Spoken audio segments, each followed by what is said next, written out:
자, 여러분들 이제 우리 마지막 강의입니다. 법제론인데요. 법제론은 앞서서 계속 말씀드렸다시피 문제를 푸는 게 아니고 유형에 대해서만 설명을 드리는 거기 때문에 상당히 짧을 수밖에 없습니다. 왜 그러냐 하면은 법제론은 여러분들 교과서 보시면 아시겠지만 법만 잔뜩 나와 있잖아요. 응용을 하지 않는 과목이기도 합니다. 앞서 조사론에서도 얘기를 하겠지만 조사론은 기본적인 지식이 있어야 문제를 풀 수 있는 거라고 보실 수가 있는데요. 그 설명에서 아무리 설명을 해드려도 기본적인 지식이 없으면은 풀기가 어려운 과목입니다. 지금 이 유튜브로 송출하는 이 내용들은 우리가 교과서를 보면서 이게 그 시험 공부를 하면 충분히 맞출 수 있구나라는 것에 대한 개념인데 가장 응용력이 높은 것이 조사론이 가장 응용력이 높다고 보면 되는 것이고, 그 다음에 법제론 같은 경우는 가장 응용력이 떨어진다고 볼 수 있습니다. 응용력이 떨어진다라는 것은 뭘 얘기를 하냐? 굳이 그거를 생각해야 될 필요가 없는 것이죠. 그 법 안에 있는 내용들 중에 맞는 것은 틀린 것은 이라는 것으로 하는 것이기 때문에 굳이 막 문제를 풀어서 설명할 이유가 없죠. 왜냐하면 답이 명확하게 나와 있으니까. 아까 보셨다시피 정책론 같은 경우에는 우리가 그 안의 내용에서 약간 다툼의 여지가 있죠. 왜냐하면 뭐와 뭐를 비교를 하는데 비슷비슷한 것들이 비교가 되니까. 자, 그러면 이거 한번 보도록 할게요. 자, 첫 번째가 헌법 제10조의 일부이다. 가로에 들어갈 내용을 얘기하는 건데, 헌법이라는 것이요, 사회복지법의 법원이다 라고 얘기하는 거예요. 법원. 그래서 헌법과 관련된 이건 뭐냐? 사회복지법. 사회복지 관련법의 법원은 뭐다? 헌법이다 라고 얘기를 하는 건데, 이 헌법과 관련된 문제는 매년마다 나오고 있는 거라고 보시면 좋겠다라는 말씀을 드립니다. 그래서 헌법 제10조의 일부이다. 가로에 들어갈 내용으로 옳은 것은 이렇게 돼 있잖아요. 모든 국민이 인간으로서 존엄과 가치를 가지며 자유권을 추구할 권리가 가진다. 행정권을 추구할 권리가 가진다. 인간다운 생활을 추구할 권리를 가진다. 행복을 추구할 권리를 가진다. 인권을 추구할 권리를 가진다. 근데 요령으로 풀어도요, 실질적으로 인간다운 생활을 하는 게 자유, 생존, 행복, 인권 이런 것들이 다 포함되는 거니까. 헌법은 대의적인 법입니다. 헌법 안에 들어가 있다고 해서 그 헌법 자체가 지켜지기가 어려워요. 그래서 우리나라에 헌법재판소가 있는 것이고요. 그래서 헌법과 관련된 부분들에 대한 요약은 잘 알아두셔야 될 필요가 있습니다. 그 다음에 이제 법률의 제정연도가 가장 최근인 것은 있는데, 교과서에 제가 법률에 대한 제정연도를 쫙 세워놨거든요. 그거 보시면 아시겠지만, 여기 보시면은 가장 최근이라고 하는 거는 아동복지법, 노인복지법, 장애인복지법은 가장 최근은 아닐 거예요. 왜냐하면은 우리나라의 아동복리법이 1961년도에 생겼고, 그 다음에 아동복지법이 1980년도 정도, 노인복지법도 그 언저리, 그 다음에 장애인복지법 같은 경우에는 그 전에 생겼다라고 보시면 좋을 것 같습니다. 그렇다고 한다고 그러면 이거 한부모가족 지원법이나 다문화가족 지원법 중에 하나가 될 수가 있는데요. 아무래도 이제 다문화가족 지원법이 뒤에 생길 수밖에 없었던 이유 중에 하나가 이게 외국인들과 관련된 법이잖아요. 외국에서 우리나라로 결혼 이민자라든가 우리나라 국민하고 같이 혼인하여 사는 사람들이니까 당연히 5번이 답이락률이 높죠. 이런 거라고 보시면 좋을 것 같습니다. 제가 지금 문제를 푸는 중심이 아니라 이런 게 나온다. 그러니까 지금 법률의 제정연도 같은 경우에는 이런 순서를 해가지고 하는 문제는 꼭 나온다라고 말씀을 드리는 거고요. 제가 조금 아까 우리나라 사회복지법원 이거 뭐예요? 헌법이라고 했잖아요. 이거 헌법과 관련된 문제예요. 그러니까 당연히 헌법과 관련된 문제가 나온다라고 말씀을 드렸으니까 아셔야 될 필요가 있는데요. 성문법과 불문법이라는 부분들이 있는데, 성문법이 헌법이고요. 그 다음에 그 조례, 그 다음에 자치법규 이런 것들은 실적으로 지방자치단체의 조례는 성문법원이다라고 얘기하는 부분들, 이런 것들 성문법, 불문법, 그러니까 그 서류로 적혀 있는 거, 그 글로 적혀 있는 거를 성문법이라고 불문법, 요거 구별하시는 것을 아셔야 될 필요가 있다라는 것들을 말씀을 드리는 겁니다. 관습법은 사회복지법의 법원이 될 수 없다라고 얘기하는데 관습법도 헌법이거든요. 노무현 정권 때 수도 서울을 충청도로 옮기는 것에 대해서 얘기를 했을 때 관습법을 썼기 때문에 맞는 말이고요. 그 다음에 법원이 될 수 없다라는 말은 말이 안 되는 거고, 법률은 정부의 의결을 거쳐 최종 공포된 법인데, 법률이라는 부분들은요 국회가 해요. 그러니까 제가 요점 정리한 것에서 나온 거라고 보셔야 될 필요가 있는 것이죠. 그 다음에 명령은 행정기관이 제정한 법규로 국회 의결을 거쳐야 한다고는 아니요. 대통령하고 국무총리가 하는 거라고 보시면 좋을 것 같습니다. 나머지는 다 못해요. 굳이 국회까지 갈 리가 없죠. 일반적으로 승인된 국제법규는 사회복지법에 법원에 포함되지 않는다고 하는데 포함될 때가 있어요. 자, 그러니까 몇 번입니까? 3번입니다. 사회복지사업법상 사회복지사업법 관련 법률, 사회복지사업 관련 법률이에요. 여기서 보면요. 관련 법률, 아동복지법, 장애인복지법, 국민기초생활보장법, 기초연금법인데, 여러분들 국민기초생활보장법은요 사회복지사업과 관련된 법이 아니에요. 왜냐하면 국민기초생활보장법이 따로 있기 때문에 그렇다라는 겁니다. 그죠? 예, 아니에요. 자, 그런데 여기서 하나 알아두셔야 될 게 뭐냐면요, 사회복지사업법상 사회복지사업 관련 법이에요. 예. 사회복지사업 관련 법률. 그러니까 사회복지사업 분야가 아니에요. 자, 제 말 무슨 뜻인지 알아들으시겠어요? 자, 다시 한번 말씀드리지만은 요거 잘 보셔야 돼요. 사회복지사업법이에요. 법상 안에 사회복지사업 관련 법률이라고 얘기했잖아요. 사회복지사업 분야가 아니란 말이에요. 그러니까 당연히 법률이기 때문에, 관련 법률이기 때문에 이거 다 맞아요. 그러니까 몇 번입니까? 기역, 니은, 디귿, 리을이에요. 자, 다시 한번 설명드릴게요. 사회복지사업법상 그 안에 2조 가나다라 마바사, 아자타카타파, 거너더러 머버서, 어저처커터퍼 여기 있거든요. 그건 뭐냐면은 사회복지사업 안에 있는 분야를 얘기하는 거예요. 그렇지만 여기서는 법률이라는 부분들이기 때문에 사회복지사업 관련 법률은 국민기초생활보장법도 포함이 된다라고 생각을 하시면 좋겠다라는 말씀을 드리는 겁니다. 그러니까 기역, 니은, 디귿, 리을이 맞아요.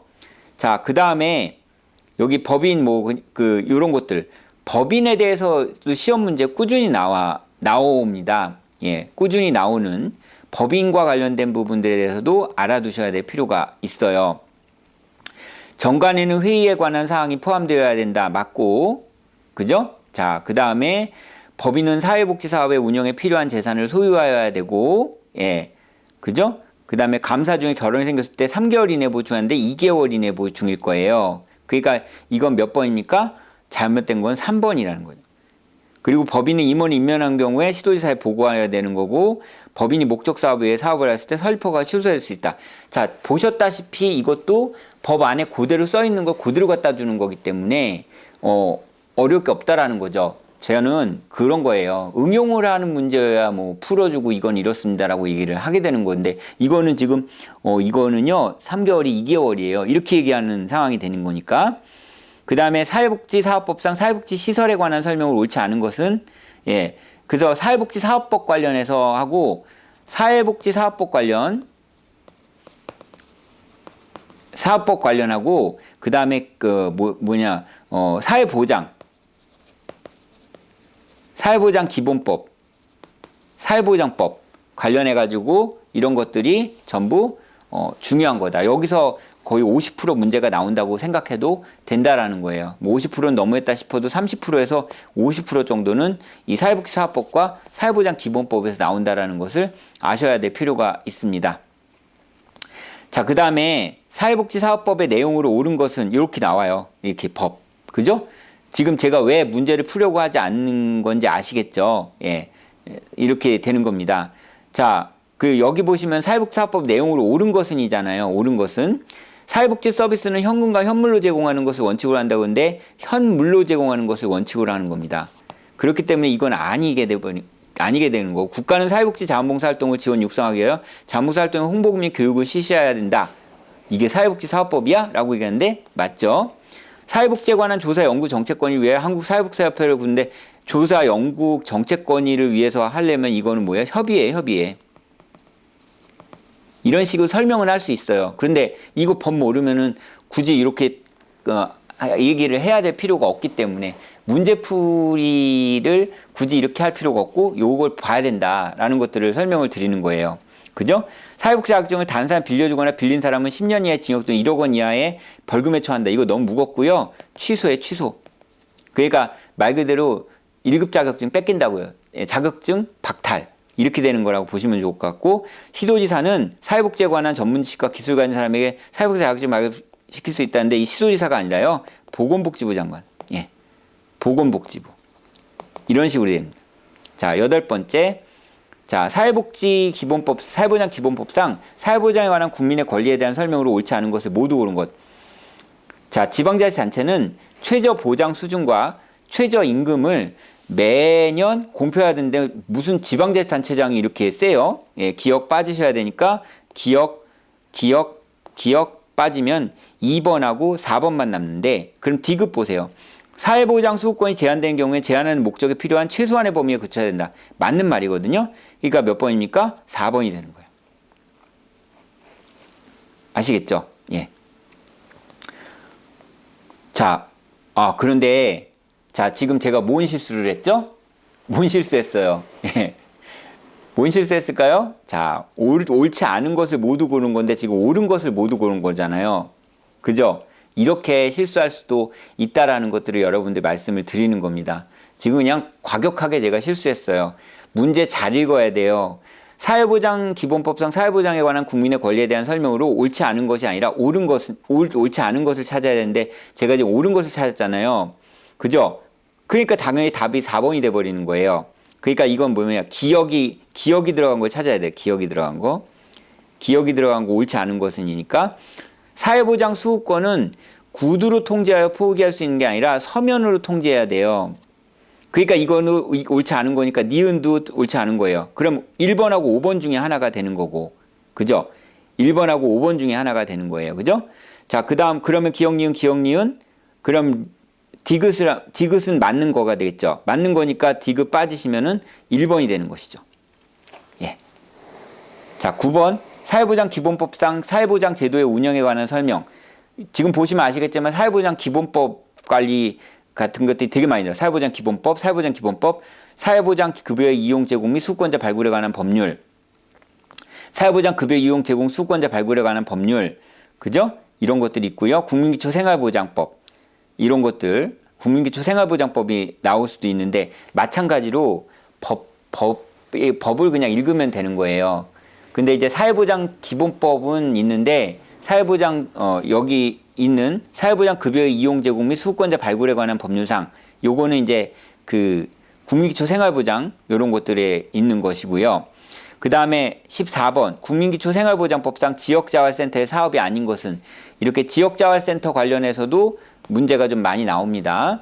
네, 그 다음에 의료급여법에 대한 내용 이런 것들이 있고요. 그 다음에 기초연금법 이런 것들이 있는데 이거예요. 사회보장 기본법하고 사회보장법하고 그 다음에 사회복지사업법하고 이 두 개에서 30%에서 50%의 문제가 나오고 나머지가 하나씩 나온다라고 생각을 하셔야 될 필요가 있는 거예요. 그리고 이제 그 교과서에 당연히 필요한 부분에 대해서 체킹을 해줬기 때문에. 자, 그래서 앞에 부분에 대한 문제를 풀면서 여러분들한테 말씀드렸어요. 왜 제가 문제풀이를 하면서 이걸 설명을 하지 않는지. 예, 아시겠죠? 예, 그거를 아셔야 됩니다. 여러분들이 이제 나중에 그 공식적인 어떤 교육 안에서는 문제풀이를 하겠죠. 왜냐면은 그거는 학습을 하고 그 다음에 문제풀이를 하는 거니까. 근데 이거는 동기부여를 해주는 것이고, 아, 이런 식으로 나왔구나. 그리고 이것이 전부 교과서에 있는 내용들이구나. 라는 것을 검증해 줘야 되는 거라고 보시면 좋을 것 같습니다. 자, 그 다음에 노인장기요양보호법, 국민연금법, 고용보험법, 그 다음에 뭐 이렇게 나와 있잖아요. 노인복지법, 아동복지법, 한부모가족지원법, 공동모금회법 이런 식으로 해가지고 그 사회보장법하고 사회복지사업법을 제외해 놓고서는 대충 한 문제, 두 문제 정도 나오니까 뭘 보셔야겠어요. 사회보장법하고 사회보장법하고 그 다음에 뭐예요?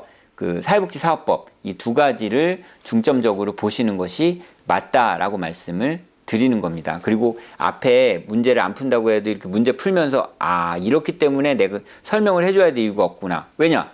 법 안에 설명이 다 돼 있는 것을 굳이 제가 설명을 다 해줘야 될 필요는 없기 때문입니다. 자, 이렇게 해가지고 여러분들하고 법제론에 대해서 문제풀이 조금 하고 그 다음에 문제 경향에 대해서 말씀을 드렸어요. 바뀌지 않아요. 그리고 이 법제론에서 하나가 뭐냐면은 판례, 조례 이것에 대한 내용이 나오는 경우가 있거든요. 그것이 1년에 한 번씩 꼭 나오는데 그것은 그냥 딱 읽으면은 뭔가 뉘앙스가 다른 게 있어요. 그걸 찾으시면 좋겠다라는 말씀을 드립니다.